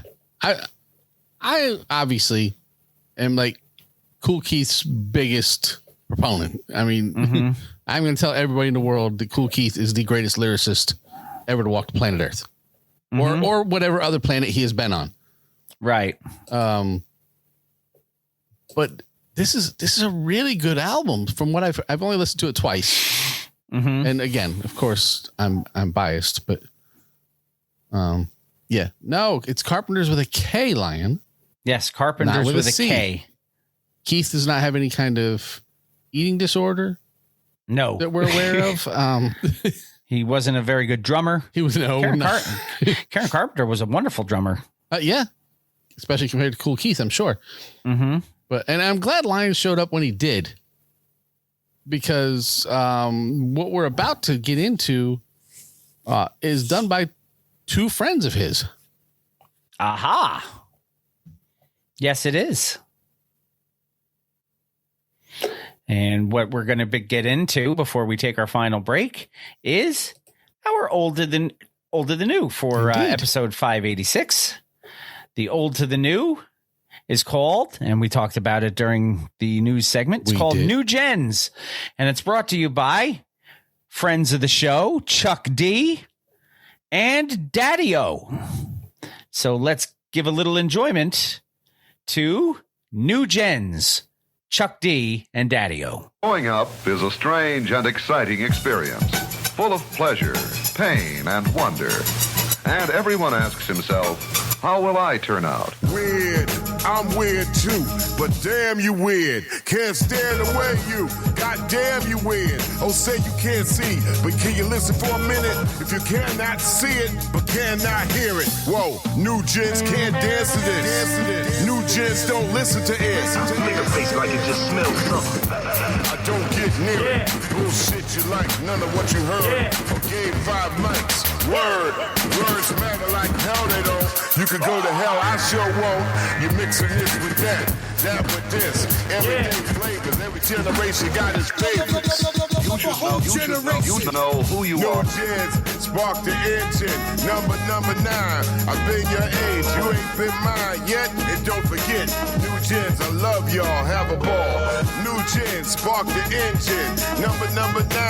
I've been your age, you ain't been mine yet. And don't forget, new gens, I love y'all, have a ball. Each of us will at some time or other go through 4 major periods of growing up. My generation, weird as hell. As told for my people, let them tell their generation crazy told. As they smoke, drank, and rock and roll. Seen uncles explain war to my face. Live in peace, rest in place. We don't know what's behind the race. Right here, right now, the place to be. Why everybody's always picking on we? We the people, cross all ages. Now joined by a screen between, called Screen Ages. No remix, I said it before, backed by weird science. That's right, what's behind us? We keep it on. Look out, look out. But sometimes there are dangers involved that never meet the eye.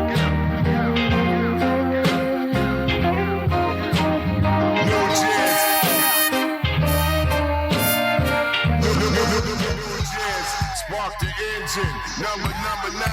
I've been your age, you ain't been mine yet. And don't forget, new gens, I love y'all, have a ball.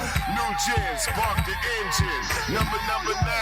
I've been your age, you ain't been mine yet. And don't forget, new gens, I love y'all, have a ball. Approaches to young people. Call me a dinosaur. I'm before the internet. Impress teachers, When I'm far from the class text. no baby key. I represent the first team. A little reaper, but You never see me get a fling. shock value to the 31st power of the number 2. New gens who knew.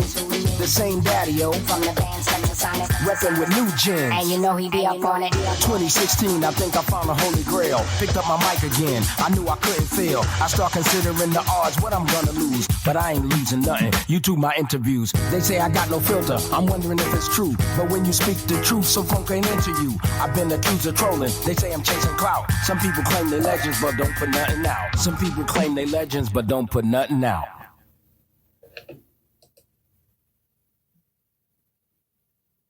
And that is my favorite line out of the entire song. First of all, how fucking smooth was Daddy-O on that song? Fuck yeah. When he came in. And second of all, that is not the kind of sound you normally would associate with Chuck D. That's a different sounding record. Yes. And the video is an abstract visual version of that weird sound, but it works for him. Yeah. Well, and we talked earlier about how Will Smith's It was like a fever dream, man. How Will Smith's album did not work because he was all over the place, changing styles, essentially in every song. If Chuck is going to do this style for an entire album, that's going to work. If Chuck mixes this style with, like Yo Bum Rush the Show era Chuck, then it won't work. But if this is what he's saying, I'm still doing stuff. I'm getting super creative now. I've been doing my art. I've been doing drawings. It's now making me see things differently. This is the direction I'm going. I'm all for it. But don't bounce around. And fucking Daddy-O, every time Daddy-O picks with the mic, it is exactly what we expect. He fucking kills Daddy-O. Just fucking kills it. Yeah. So that was your old to the new Chuck D featuring Daddy-O with New Gens. I've been your age. You ain't been mine yet. Yeah. So that's your old to the new. We'll look out for that new Chuck D record to come out next month. And chances are it will be a record of the week around coming out the show on the 22nd, I believe. There's about a 99% chance that it will be record of the week the week it comes out. Unless Cool Keith puts another one out that week. Which he could totally do. He could totally do that. So We're going to take our final break of the evening. Yes. We do the rundown real quick. The old of the new, Chuck D with Daddy-O New Gens. Artist of the month, by the way, for this week and next week, even though we kind of hammered him in the news section. It's still Will Smith. You can still get jiggy with it. You can still get jiggy with it, yes, if you want to go back into the catalog a bit, which we highly recommend, to be honest with you. So that's your Artist of the Month. Record of the Week, Cool Keith with Carpenters with a K. And then the one and done was 10 Bass T with Do You Know the Way. To San Jose? No. Indeed. And not to El Segundo, because that's where I left my wallet. We're going to take our final break. When we come back, it will indeed be time for Bill Reads Lyrics on Mr. Throwback Thursday, episode 586. Yo, Chuck, run a power move on him. Yo, check this out. Chuck D, Public Enemy #1. If you're checking out now, Jamie and Bill. Throwback Thursday right here, right now. Come on.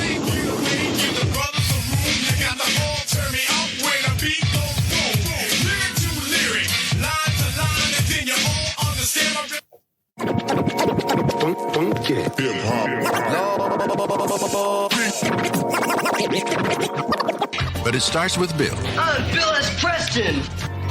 It's called reading. Top to bottom, left to right. Group words together as a sentence. Take Tylenol for any headaches. Midol for any cramps.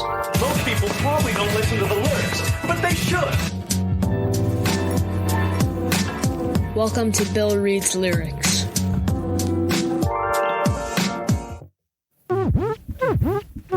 Hello. This is Bill Reads Lyrics. It is an educational discussion of artistic expression and creativity of modern lyricists. Bill may recite explicit or offensive language. Professional supervision is suggested for sensitive listeners. The average views and opinions within these lyrics are not necessarily those of Mr. Throwback Thursday or its hosts, and will be in the area of 160 WPMs.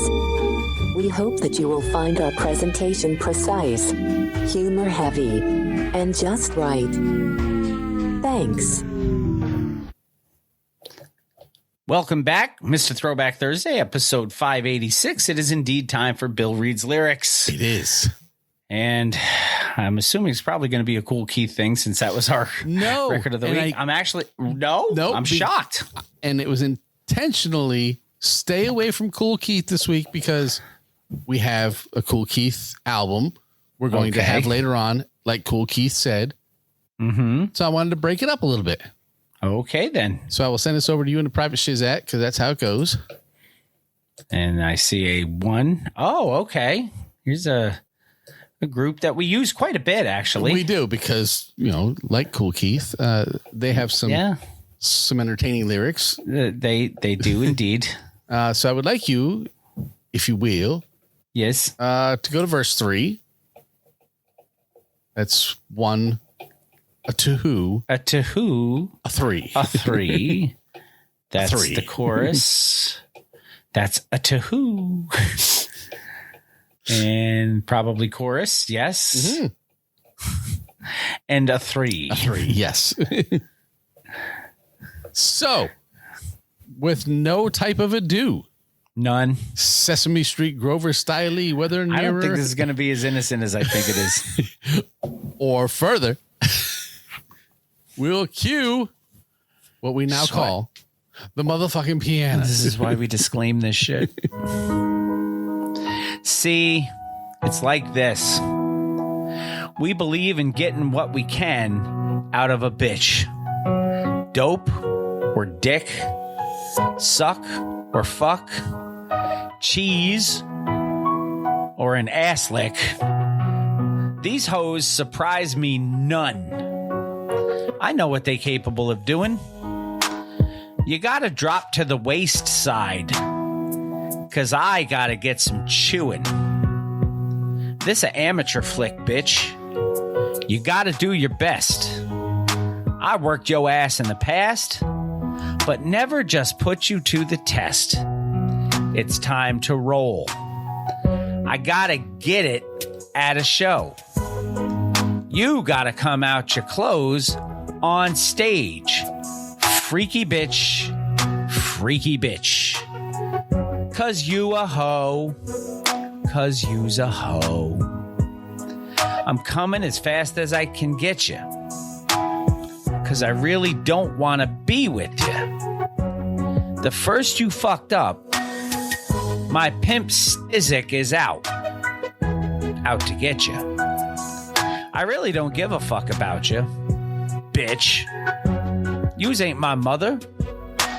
You just a motherfucker that like to fuck without the rubber. But I ain't going, trick hoe. So don't give me that pill shit. Nor the planet, fool. And can't have no kids.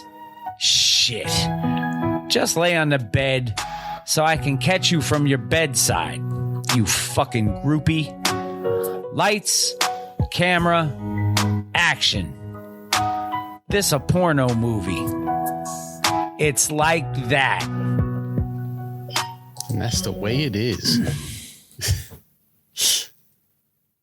Quality lyrics. Yes. 3-6 Mafia coming in with their best hold our beer. Yes. Compared to some of the other things that we've got. Yeah. So, let me undo that there. So we actually have some music for later. Oh, cheap viewers. Thanks, Sandy Kickback QR. GR, whatever the fuck that says. How about you eat a bag of baby dicks? All right. Was that a lyric? Did I miss that? No, it's just is what it is. Let me move this over here so I can get back to our... I suppose we should also get back to the hip and I the don't hop. give a hoot about this Bill reading lyrics bollocks. Let's get back to the hip and the hop, shall we? Yes. We shall. We shall. Although, we're pretty much done with the hip and the hop. We are. And the hat has been changed. All right, then since you have gone from Bill to Phil, I would appreciate it if you would take us the fuck home. Well, then I shall do just that. Mr. Throwback Thursday, episode 586, brought to you in part by our good friends at Magic Mind. Get your Magic Mind, your mental performance shot at magicmind.com/throwback LT20. You get 20% for one-time purchases and up to 48% off for subscriptions with our code throwback LT20 at magicmind.com/throwback LT20.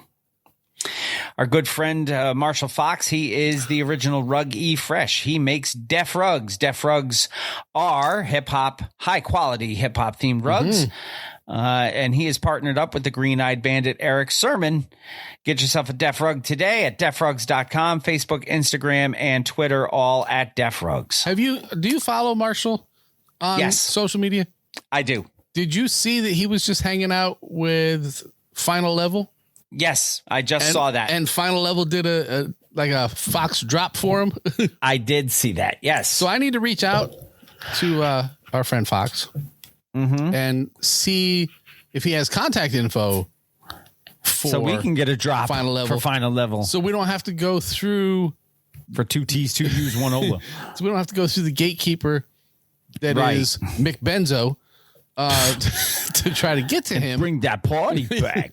Look, I've been trying, not actively lately, but do you remember long ago and far away when Ice-T and Mick Benzo had the Final Level podcast? I do remember that. Okay, that was quite a while ago now. I don't want to tell people how long ago it was because that will really date us at this point. Yeah, I think that was... I'm guessing it was probably 5-6 years ago now. Easily, yes. So I've been trying back then to get Ice-T on the show, and I reached out to Mick Benzo. And I understand famous people who are working have things to do. Yes. So you kind of have to catch them in their off. For Ice-T, you have to catch them in the SVU off season. Right. When Body Count is not putting out a new record. So it's very, very tricky to get him. I'm not picking on Mick Benzo for gatekeeping us. I'm really not. But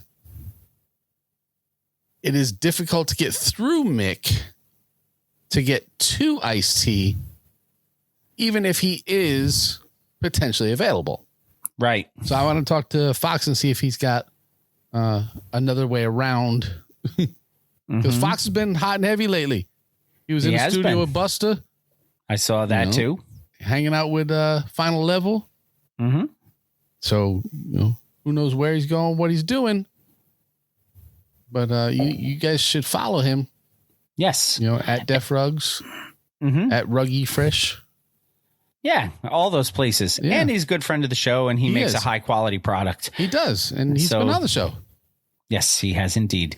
DefRugs.com, Facebook, Instagram, Twitter, all at DefRugs. Let's talk about our good friend, Heather Lent. She's up in Schenectady, New York.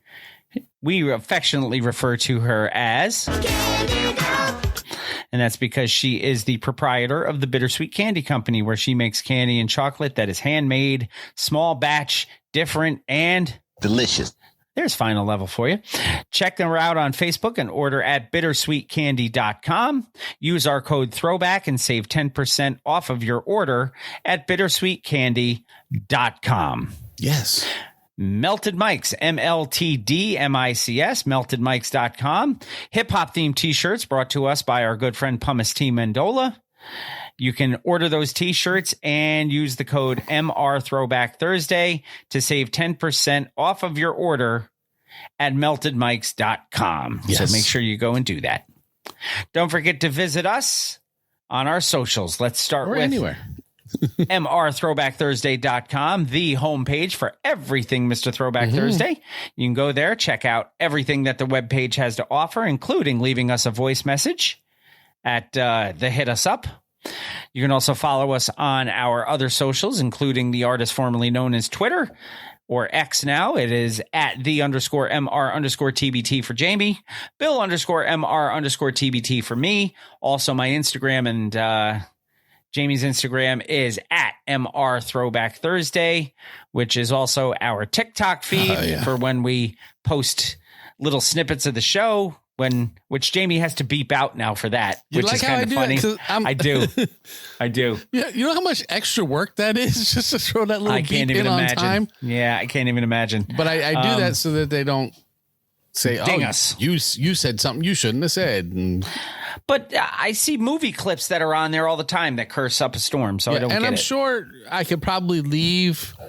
The stuff I've been beeping out lately is basically us saying fuck. Yeah. I'm sure I could probably leave that and be okay. But the one time that I posted Bill Reed's lyrics, which is, of course, a little bit above and beyond just dropping an F-bomb. Yeah, I mean, it got us muted. It did. It did indeed. So I'm just going taking a little extra care. Yes, you are. So we're also, check us out every Thursday morning. Oh, I forgot to mention the Facebook page, Mr. Throwback Thursday, and home of the TBT Posse. So make sure you follow us on those. Check us out every Thursday morning, 10 a.m. Eastern Standard Time on Fresh Radio at itsfreshradio.com. We are on right after the All Request Thursday until they move us. Yes, we're in the process of moving. Yes. To a new location. And you can also send us emails at mrthrowbackthursday@gmail.com. It is shout-outs time. Ooh.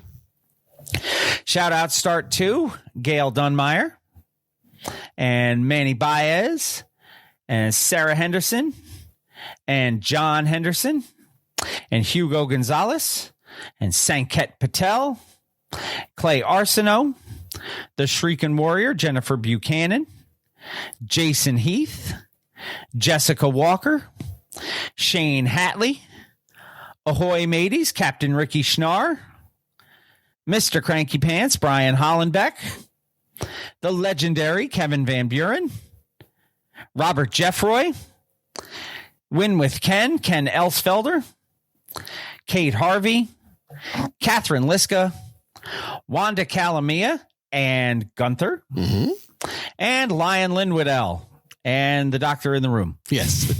And whatever random nurses happen to be walking in. They get announced every week because... I got 5 on it. Or more. And if you want to be announced every week, you can become a patron as well. Go to patreon.com/MRTBT and become a patron at the Loonies level or more. Or you can start your own show and say your name over and over as much as you would like. That could be your entire show if you want. It would probably only last 6 half-an-hour episodes. Don't forget our friends in the industry. As always, check out 1980s Now with Will, Kat, and John. Check out Anthony, Imran, and Rugboy over at the Jock and Nerd Podcast. Both of those I need to catch up on, and I apologize to them and to anyone else who we've recommended them. I am way behind because I've had some other things going on. And I apologize. Check out our friend Talkin' Ty on her show, What's the Word Podcast of Brooklyn Ty NYC. And the hardest working turntablist in the world we mentioned is DJ B at It's Fresh Radio. Go check him out as well. Please. We are on Fresh Radio. We mentioned that. We're also on wild1radio.com, 7 a.m. Eastern Standard Time. And don't forget to subscribe, rate, review, all of that good stuff. That is very important. You don't think so? It's a very simple thing for you to do, but it is very important. And until next week, everybody, thank you very much for joining us. Go out there, find us, share the good word, take good care of yourselves, wash your hands, wash your butt, and until next time, keep it classic. And like Cool Keith said, big head boo, I put some roaches on your whole crew. Have you scarred with crack pipes? Your family throwing doo-doo. And always remember, new school stale, old school fresh.